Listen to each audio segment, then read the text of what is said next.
What's up, everybody? Welcome to Cara's Cucina, YouTube's only Emmy-nominated cooking show. I'm Cara Di Falco, and my special guest today is Chef Risa Boyer, chef and owner of Vanillamore in Montclair, New Jersey. She's going to be showing us how to make homemade marshmallows.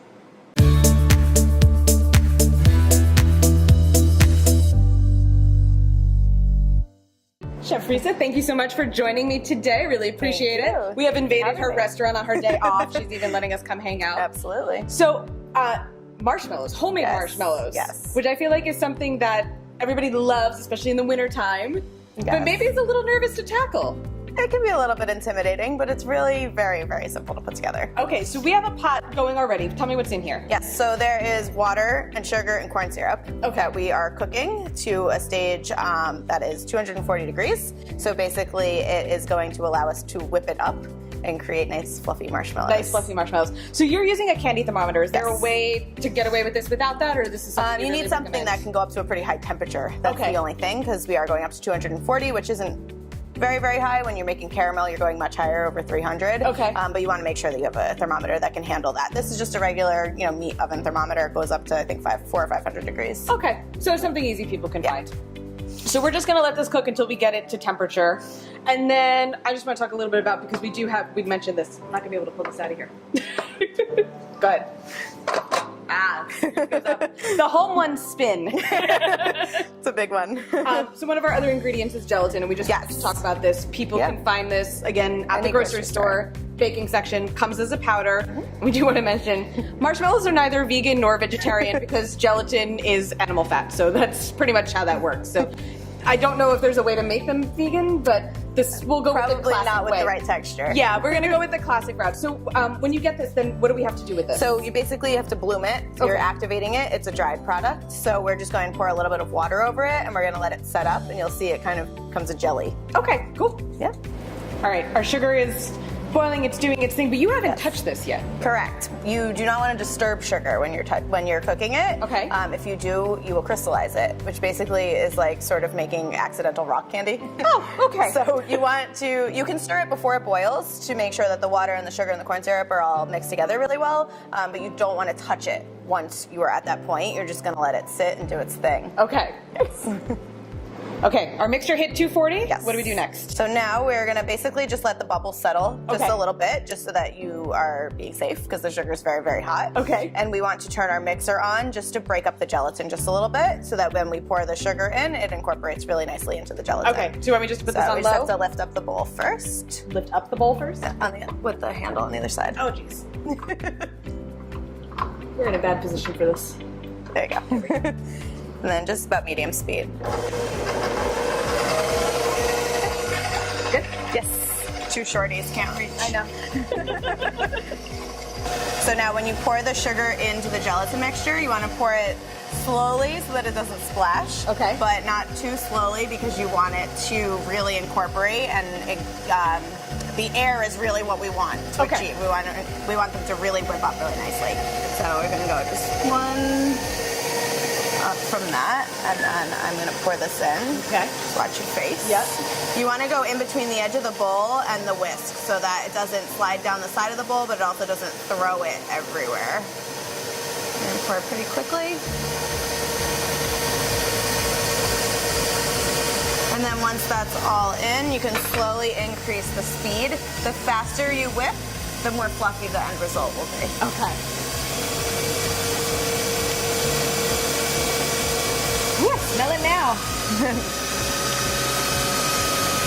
And about how long do you let these whip up for? It's gonna take about 10 minutes. Okay. You'll see it really transform from this liquidy, hot, steaming mixture to really white, fluffy goodness. Marshmallow. Yes.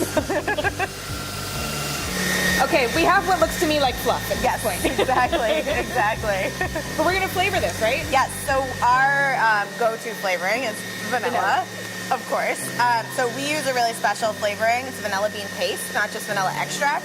So you can really see the beans inside of it, and it creates a really nice speckled look in the final product. And it has a much thicker texture even than vanilla extract. But people can use vanilla extract as well if they're making this at home. But I'll hook you guys up in the link below with where to purchase this as well, so they can get this. Absolutely.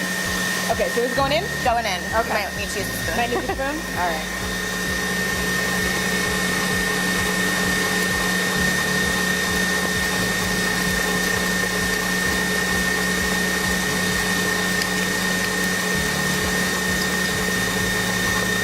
Perfect, and some salt. And a little Always salt. Right? Everything sweet in life always needs a little salty. So we're really just going to whip this up until it really gets nice and stiff and holds its shape. You can start to see around the edge of the bowl that it's holding its shape already. Yeah. It's not quite there yet. Okay. It smells amazing though now with the vanilla. Now it smells more like sugar and vanilla than gelatin. Yes. You can see it's starting to struggle. You see the bowl. Yeah, exactly, exactly. When the mixer's in the back of the restaurant, I always say when it sounds like it's about to die, you should go check it. You can see the edges, the strings are sort of starting to pull. It's a good indication that it's just about there. And then I'll show you how to check when it's ready. Okay. You have to turn the mixer off and you kind of watch how it flows, and then you know that it's good to go. So it may be labor intensive for the mixer, but not so much for you. the cook. I like it. So if you turn it off and you watch how it flows, it's still moving a little bit too much, so it needs a couple more seconds, but you can already see that it's holding its shape. I think we're good. All right, so see how it still really holds its shape along the whisk? Mm-hmm. That's what you're looking for. All right. So now, at this point, your best friends are nonstick spray. Okay.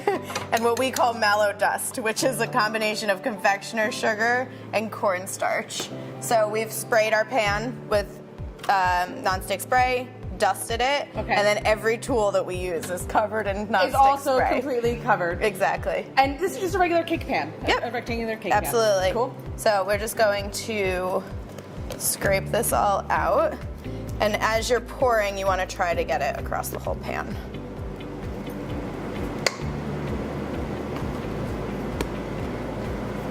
And then we are going to switch to an offset spatula and spread it to the ends. This is really where you need to work quickly, but you can see how fluffy they are.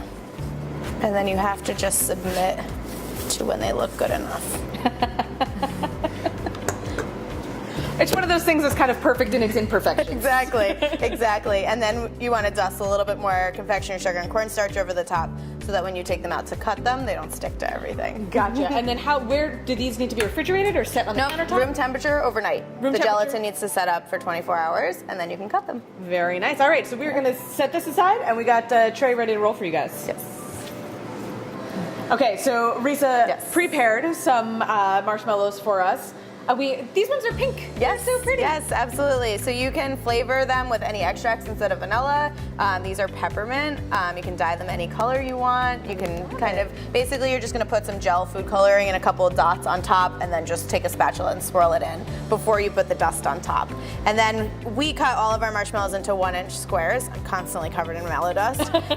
So we just cut them into long strips and then into squares from there. And you have to dust all sides as you are going. Otherwise, they will stick to everything. Okay, all right. So if you just want to cut a few for us? Yeah, absolutely. So you just basically want to cut 1-inch marks, and you'll see this is super sticky. So you just take a little bit of the extra dust and just cover all of the sides. So that's all. You want to try one? Very nice. Yeah, we're going to get to it. I can't thank you enough for sharing this with us. I think people are really going to enjoy this. These are so delicious. They just smell divine. Guys, you can get the recipe at caradifalco.com. Certainly come down to the restaurant. They always have plenty of marshmallows and all kinds of other delicious, both sweet and savory things available for you. You can purchase the marshmallows at vanillamore.com if you want to just kind of skip the making them, but I recommend trying them at home. And of course, you can find Chef Risa and Vanillamore Instagram at Vanillamore, Facebook at Vanillamore Montclair. You can follow all of my foodie adventures at Cara Di Falco, Facebook, Twitter, and Instagram. I will see you guys next week. Happy Valentine's Day and bon appetit. Cheers. Cheers. That is so good.